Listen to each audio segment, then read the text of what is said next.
안녕하십니까. 신의균의 쿠팡TV 위클리 디펜스입니다. 자, 오늘도 아주 흥미로운 그리고 중요한 주제 분석해 보도록 하겠습니다. 여러분들 기분 좋으셨죠? 윤석열 대통령이 지금 포항 영일만 앞바다에서 유전 가능성이 있다라고 해서 21세기 들어서 세계에서 발견된 심해 유전 중에 최대 규모다. 140억 배럴 이렇게 이야기를 했는데, 이야, 우리도 이제 산유국 되나? 라는 희망에 부푼니다. 물론 야당에서는 이거 천공도사 작품이다. 지금 지지도 떨어지니까 저렇게 한번 해보라고 했다. 이런 흑색선전 하고 있지만 우리 국민들 대부분은 그렇게 생각 안 하죠. 그래서 산유국 되면 참 좋은데, 문제는 정말 이거 우리가 정말로 이 석유가 발견된다면 우리가 파이프 꽂아서 뽑아 쓸 수 있나? 이게 문제 아닙니까? 왜? 여기가 영해가 아니고 이지이기 때문에. 그러면 우리는 이것을 고스란히 우리 거로 만들려면 어떤 조건이 필요하냐? 바로 해군력이 필요합니다. 자, 이 유전 어떤 내용인지, 그리고 이 주변국이 호시탐탐 노리고 있는 이 상황, 그리고 다른 나라의 상황, 심해 유전을 발견한 다른 나라의 상황, 그리고 다른 바다에서 천연가스 이 유전이 있는 것을 지키는 다른 나라 해군의 상황, 이런 것들 한번 보면서 우리 해군이 이거 지킬 수 있는가 보도록 하겠습니다. 정말 전 국민을 깜짝 놀라게 했던 영일만 초대형 유전 뉴스죠. 6월 3일입니다. 동해 심해에 막대한 양의 석유, 가스가 매장되어 있을 가능성이 높다는 조사 결과가 나오면서 조만간 한국이 명실상부한 산유국 대열에 합류하는 것 아니냐라는 기대감이 커지고 있다. 이번에 동해 심해 평가를 수행한 곳은 미국의 액트지오사로 세계적으로 인정받는 심해 평가 전문기관이다. 정부는 동해 심해 석유, 가스 추정 매장량이 최소 35억 배럴에서 최대 140억 배럴이라고 밝혔다. 이 가운데 가스는 75%, 석유는 25% 수준으로 추정된다. 금색이 발견된 최대 심해 유전으로 평가되는 남미 가이아나 광구의 자원량이 110억 배럴 규모인 것을 감안하면 동해 심해 개발이 현실화된다면 잭팟이라 부를 만하다 라고 이렇게 보도를 했고, 또 윤석열 대통령이 직접 밝혔어요. 자, 이거 한번 시추공을 탐사를 하는데, 한 번 하는데 한 1,000억 원 정도 비용이 든답니다. 그걸 우리나라는 지금 5번 하기로 했다라는 거죠. 5천억 투자하는 겁니다. 자, 그래서 이 야당에서는 헛돈 쓴다, 무슨 짓이냐, 거짓말 하지 마라, 말이 되냐, 이런 소리를 하고, 또 여기 있는 이제 그래서 메시지가 파괴가 안 되면 메신저를 이제 파괴해라, 이런 소리가 있죠. 저 같은 사람 신뢰도 떨어뜨리는 것처럼. 그래서 이 액트지오사, 이게 무슨 구멍가게인데 이 말이 되냐? 한국석유공사가 매출이 3조 원 넘는 석유공사가 수십 년을 했는데 안 되는데, 이 구멍가게에서 직원이 20여 명밖에 안 되는데 여기에서 해가지고 한 번만에 찾아냈다고? 웃기지 마. 자, 이렇게 이야기하는데, 이 액트지오는 바로 가이아나 이 유전을 찾아낸 바로 그 회사고, 엑슨모빌 등 세계 최대의 석유 기업들과 협업하는 그런 회사예요. 그래서 이 분석하고 하는 연구원들의 인건비가, 페이가 워낙 비싸다 보니까 상시적으로 고용하고 있지는 않고, 프로젝트가 딱 발생하면 여기는 지금 이 20여 명의 직원들은 행정 담당하는 직원들이고, 프로젝트가 딱 발생하면 여기저기서 최고의 전문가들을 섭외해서 딱 세팅을 해서 탐사에 들어가는 그런 조직입니다. 그래서 이 세계에서 가장 인정받는 그룹 중에 하나다라고 보시면 되겠고, 지금 페이스북이다, 또 카페다, 또 각종 이런 그 커뮤니티다, 이런 곳에 이 액트지오를 완전히 까고, 이게 무슨 구멍가게가 한 게 이거 진짜냐, 이런 식으로 하는 좌파들의 이 선동, 흑색 선전은, 그것은 사실과 다르다라는 것을 좀 말씀을 드리면서, 자, 그러면 이것이 정말로 잭팟이 진짜로 터진다면 일단 윤석열 대통령은 20% 정도의 가능성이다 라고 했어요. 그러니까 안 될 가능성이 더 높다라는 건데, 그럼에도 불구하고 된다면 이걸 우리가 고스란히 우리 거로 쓸 수 있나, 이걸 봐야 돼요. 문제는 이게 영해가 아니고 이지다 이겁니다. 배타적 경제 수역. 물론 배타적 경제 수역이기 때문에 우리에게 관할권이 좀 더 있지만, 그렇다고 해서 그걸 다 가질 수 있냐? 이걸 다 가질 수 있는 건 힘이 있어야 된다 이겁니다. 그래서 이걸 정말 다 가질 수 있나라는 질문에 산업통상자부 고위 관계자는 이렇게 대답했어요. 포항 앞바다 석유 가스전은 우리의 배타적 경제 수역 안에 있다. EEG는 해양법에 관한 유엔 협약에 근거해 설정되는 경제적 주권 수역이기 때문에 이 유전 탐사 개발과 관련해 국제 분쟁 가능성은 없다라고 이야기를 했습니다. 이건 그냥 순수하게 우리 말이죠. 정말 없나? 라는 건데 제가 좀 이따가 자세히 알려드리겠지만 이건 어쩌면 시추 5를 꽂아 넣을 수도 없다. 발견을 해도 빨아 올릴 수 있는 파이프를 넣을 수도 없는 상황이 발생할 수 있다라는 거예요. 왜? 힘이 없으니까. 이 지역에서 우리와 이 바다를 가지고 이해관계를 나누고 있는 나라가 어디냐? 마주보고 있는 일본, 위에 있는 러시아, 그리고 왼쪽에 있는 중국입니다. 중국은 또 왜? 라고 하지만 이유가 다 있습니다.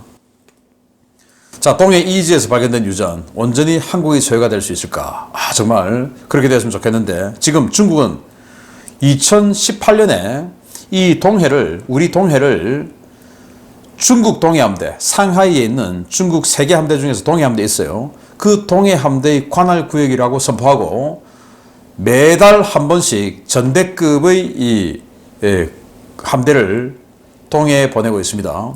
제가 이 이야기 꽤 오랫동안 많이 했었죠. 그래서 처음에는 군함 한쪽 오더니 이제는 이런 정보함까지 해서 또 군수지원함까지 해서 방공함, 그리고 구축함, 그리고 또 호위함, 뭐 이런 식으로 완전히 함대들이 들어오고 있어요. 매달 한 번씩. 그리고 가끔 또 정찰기까지 들어오고 해서 이 동해가 우리 관할이다. 이렇게 얘기하고 있어요. 분명히 우리 경제적 관할에 있음에도 불구하고 영해는 아니기 때문에 야, 우리 관할이라고 이야기했잖아. 그래도 그러면 되나?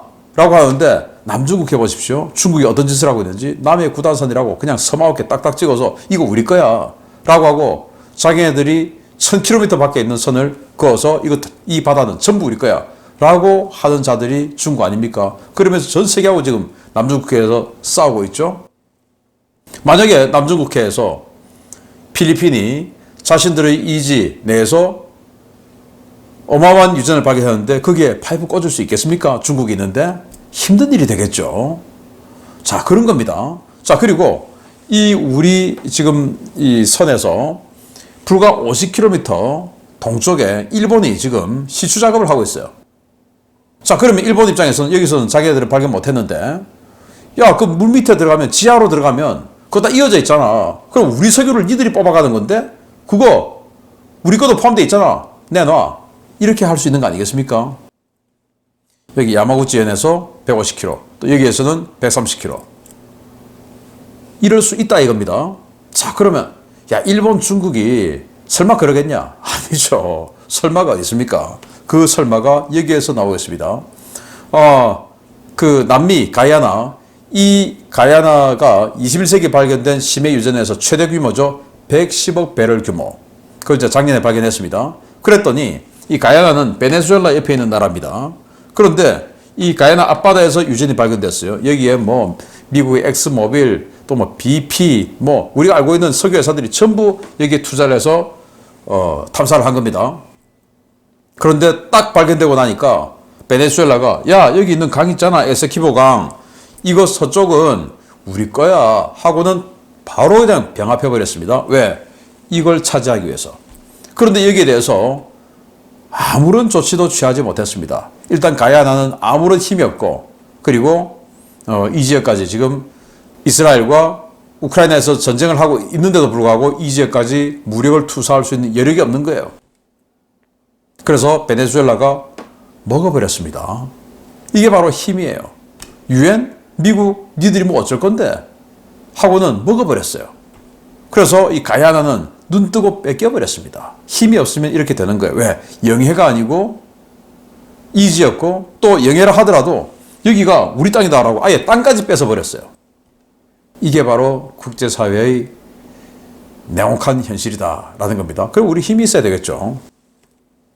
이스라엘 상황 한번 보겠는데요. 이스라엘이 주변에 해군을 가지고 있는 나라가 뭐 있습니까? 이스라엘 북쪽에 레바논 해군 없죠. 그리고 레바논하고 뭐 이런 해군 가지고 전쟁할 일 없죠. 그리고 이스라엘 서남쪽에 이집트 평화협정에서 사이 좋죠. 그리고 그 남쪽에 사우디아라비아 전쟁 안 하죠, 이스라엘하고. 그런데도 불구하고 이스라엘은 아주 고성능, 고무장의 군함들을 다수 가지고 있어요. 사르5 세척, 사르6 세척 해서 함대공, 또 함대지 모든 풀 무장을 갖추고 있어요. 특히 방공 능력이 아주 좋아요. 작은 덩치에도 불구하고. 또 잠수함 세척, 돌핀 1900톤짜리, 그리고 돌핀 2 2400톤짜리 세척, 잠수함도 6척이나 갖고 있어요. 그게 왜냐? 바로 이스라엘 맞은편에 있는 지중해죠. 이스라엘 연안에 있는 지중해. 그 지중해에 천연가스 유전이 있습니다. 바로 이것들입니다. 이거 지키기 위해서 계속 이스라엘 군함들이 여기서 페트롤을 계속 돌고 있습니다. 왜냐? 그 맞은편에 있는 헤즈볼라 또는 이 하마스 등 이 불량 세력들이 사보타주 할까봐 계속 여기에서 이 군함들이 페트롤을 돌고 있는 겁니다. 지켜야 되니까. 그러면 우리가 이런 시추를 할 때 과연 주변국의 그런 공작 없을까요? 북한의 공작은 없을까요? 그리고 또 과연 일본이 불과 50km 오른쪽에서 동쪽에서 시추 작업을 했는데 그거 우리 석유 또 우리 가스 포함되어 있어. 내놔. 50% 내놔. 라고 했을 때 우리는 그걸 그러면서 그거 안 주면 니들 시추 못해 하고 해상자위들이 딱 몰려왔을 때 우리가 그것을 막아낼 수 있는 능력이 있습니까? 이런 것들을 우리는 사전에 준비해야 된다. 그래서 윤석열 대통령은 이 기쁜 소식을 국민들에게 알려서 국민들을 기쁘게 하는 여기에서만 그치지 말고 자 그러면 이걸 시추했을 때 고스란히 우리 거로 만들려고 하면은 우리가 어떤 준비를 해야 되니까 이 부분도 나는 같이 준비하겠다 라는 진정성을 보여줘야 천공거사가 시켰다 이런 오해를 안 받는 겁니다. 그 진정성은 뭐냐? 바로 해군력입니다. 이스라엘도 가야나는 해군력이 없어서 뺏겼죠. 이스라엘은 해군력으로 지키고 있습니다. 자, 그런데 우리 1함대가 동해가 관할 구역인데 이 동해에 있는 1함대 과연 전력이 되냐? 광개토대왕함, 양만추남 3,900톤짜리 지금 30년, 20년 돼가는 이 군함 2척, 그리고 호위함, 강원함, 이거 정말 성능 낮은 인천급이죠. 그리고 대구급, 대구함, 동해함 이렇게 호위함 3척, 그리고 부산함, 이건 지금 현대전에서 거의 쓸 수 없는 함포함이죠. 포함. 곧 퇴역할 겁니다. 부산함 1척, 초기함, 광명함, 1000톤짜리 초기함이 있는데 이것도 올해 퇴역할 겁니다. 사실 전력이에요. 부산함, 광명함은 이제는. 자, 그리고 미사일 고속함 570톤짜리인데 여기는 대공무장 이런 건 없고 그냥 함대함 미사일, 해성 함대함 미사일만 있습니다. 요거 6척, 그리고 고속정, 그냥 고속정 요거 6척 요렇게가 있습니다. 자, 그러면 여기에서 정말 일본 해상자위대 그리고 중국 동해함대 또는 중국 북해함대하고 경쟁할 수 있는 군함은 여기에 있는 5척 이게 다입니다. 5척이 다예요. 그런데 5척이 다 상시 가동되나? 아니죠. 또 한두 척은 또 수리하죠. 그러면 가서 정말 경쟁할 수 있는 그런 군함은 3척, 아무리 많아봐야 4척 이게 끝입니다. 자, 그리고 또 여기에 있는 함대, 함 무장이 다 해성이에요. 하푼 아니면 해성. 이거 지금 현재 중국이나 일본 정도 되는 현대적인 이 해군에게는 사실은 큰 위협이 안 돼요. 거의 대부분 막아낼 수 있습니다. 열격 가능해요. 왜? 초음속 미사일이 없으니까 우리는. 자, 이런 현실입니다. 우리가. 자, 그러면 이런 정도밖에 안 되는 우리 해군 1함대에 맞서는 우리를 방해하려는 세력은 누구냐? 러시아 같은 경우에 올해 2024년에 이 태평양 함대에 벨고로드함 그리고 하바롭스크함을 배치하는데 벨고로드함은 핵 어뢰죠. 포세이돈 장착한 겁니다. 그리고 하바롭스크함은 수중 공작 사보타주를 전문으로 하는 잠수함이에요. 수중에서 해저 케이블 끊어버리고 이런 지금 수중 작업하는 거 파괴시켜버리고 그거 전문으로 하는 잠수함을 올해 태평양 함대에 배치합니다. 하바롭스크. 중국 어떤 자들입니까? 니 거도 내 거, 내 거도 내 거, 다 내 거 하는 자들 아닙니까? 그러면서 우리 동해하고 자기네들하고 연관성이 1도 없는데 우리 동해를 자기네들 함대의 관할 구역이라고 2018년도에 선포했는데 우리 대한민국 정부는 거기에 대해서 지금까지 아무런 조치도 취하지 않고 있어요. 아무런 조치도. 기가 찬 일이죠. 일본 지금 사이 좋죠. 그런데 이 중에서 해군력이 최고라는 거, 세계 최정상급 해군력이라는 거 잘 알고 있죠. 그런데 지금처럼 한미동맹 삐걱거리고, 한미동맹 삐걱거리면 우리 한일 관계 더욱더 악화될 것이고, 또 전 정부에서 완전히 한일 관계를 나락으로 떨어뜨려 놨는데 현 정부가 말은 한일 관계를 끌어올리겠다라고 하고 실제로 된 거는 있습니까? 없지요. 자, 이런 상태에서 미국 한미 동맹이 든든하면 이 미국이 국제법 지켜야지, 유엔 협약 지켜야지 하고 딱 중재를 해줄 텐데 그것도 또 제대로 안 되고 있죠. 그러면 일본이 미국하고 사이 더 좋죠. 일본이 미국에게 우리가 저기서 석유 뽑은 거 미국 엑슨모빌 들어오면 지분 30% 줄게요 하면 어떡합니까? 그런 협약 안 할 수 있을 것 같습니까? 지금 에게해에서 그리스와 튀르키예가 그렇게 싸우고 있는데 튀르키예가 그런 식으로 서방 세계에게 그 유전의 권리를 상당 부분 양도하는 이런 모양새를 취해서 서방 세계의 강력한 지원을 받고 있어요. 튀르키예 혼자서 싸우고 있죠. 똑같은 상황이 에게해에서 그리스와 튀르키예가 같은 나토임에도 불구하고 싸우고 있는 그 상황이 동해에서 안 벌어진다? 장담 못합니다. 일본이 미국 대상으로 그런 공작 안 할 수 있을 것 같습니까? 저는 반드시 한다고 봅니다. 그러면 우리가 한미동맹 강화시켜야 되죠.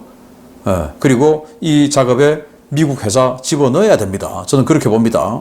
그러면서 이런 군함들이 와서, 이런 잠수함이 와서 우리를 방해하려고 할 때 이것을 딱 막아낼 수 있는 우리 능력을 길러야 된다. 우리 해군 능력을 길러야 된다. 지금 그리스와 튀르키예는 서로 지금 해군력 경쟁, 완전히 해군력 레이스, 그리고 공군력 레이스에 들어갔어요.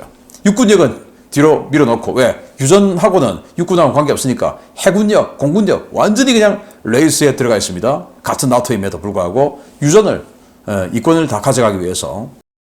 자, 남들은 다 해군력 증강한다는데 혼자만 국방 중기 계획이다 뭐다 하고 기존 계획을 고수하고 있는 한국인데, 사우스차이나 모닝 포스트가 이렇게 보도를 했습니다. 중국이 새로운 항공모함 푸젠이죠. 그게 푸시를 한다. 인디아, 재팬, 사우스 코리아에게 푸시를, 업그레이드를 푸시하고 있다 라는 거죠. 전문가의 소스에 따르면 이라고 이야기를 했는데, 인도 전 해군 장교가 한 이야기예요. 인도의 전 해군 장교는 중국의 푸젠 항공모함이 아시아 국가들에게 해군력 강화 압력을 넣고 있다고 말했다. 아시아 국가들은 해군력을 전쟁에 대비하기 위한 장기적 보험으로 보고 있다 라고 6월 3일 날 사우스차이나 모닝 포스트가 보도했는데, 자, 이 기사를 보면, 제목만 보면 한국도 해군력 증강할 것처럼 보이는데, 이 기사 보면 인도는 2030년대까지 항모 5척, 일본은 항모 2척, 한국은 그냥 해군력 증강 계획, 이렇게만 나와 있어요. 뭐 그냥 그게 끝입니다. 이랬어야 되겠습니까? 자, 그래서 지금부터 풀 악셀을 밟아도 늦은 상황이에요. 왜? 배가 하루 만에 뚝딱, 2년 만에 뚝딱, 3년 만에 뚝딱 나오는 게 아니죠. 그러니까 지금부터 국방비 증액하고 해군 정원, 왜? 배는 기본적으로 배 한 척당 150에서 200명은 타니까 해군 정원 한 5,000명 늘리고, 그리고 항모보다 먼저 핵잠수함, 이런 것들 계속 달려가야 되는 겁니다. 그런데 우리 국민들, 그중에서 특히 왼쪽에 있는 사람들이 역사를 잊은 민족에겐 미래는 없다라고 이야기하면서 반일 감정을 계속 고취시키는데 그 이야기를 하죠. 그러면서 이 역사는 잊지 않고 다 잊어버려요. 그거 선거할 때만 그렇게 계속 이야기하고. 그래서 지금 현재 세계에서 벌어지고 있는 유전 관련한 분쟁, 에게해 분쟁, 가이아나 분쟁, 이런 것들 보면 힘이 없으면 안 된다. 그래서 그리스와 튀르키예는 힘으로 지금 팽팽하게 부딪히고 있고, 가이아나는 힘이 없으니까 뺏겨버렸고, 이스라엘은 힘이 있으니까 지키고 있고, 이런 겁니다. 우리도 지금이라도 국방 예산 대폭 증액해서 해군력 증강시켜서 이 지역에서 일본의 이지스함들, 그리고 중국의 이지스급 전투함들, 그리고 러시아의 핵잠수함을 막아낼 수 있는 이런 강력한 해군력을 가져야만이 정말로 우리가 시추하는 그 시점에 들어갔을 때 딱 지켜낼 수 있고, 일본이 야, 그 50% 내 하면 웃기지 마 하고 우리 것으로 고스란히 만들 수 있는 겁니다. 이 유전에 천연가스는 우리 한국이 쓸 수 있는 29년치, 그리고 석유는 4년치라고 하죠. 정말 어마어마한 양입니다. 이걸 파이프 꽂아보지도 못하고 내가 못 먹으면 남들도 못 먹어. 그래, 아무도 하지 말자. 이렇게 하기를 바라십니까? 아니죠. 윤석열 정부 정말로 미래를 준비하는 대통령이 되려면 지금이라도 해군력 증강의 도장을 찍으시기 바랍니다. 마치겠습니다. 감사합니다.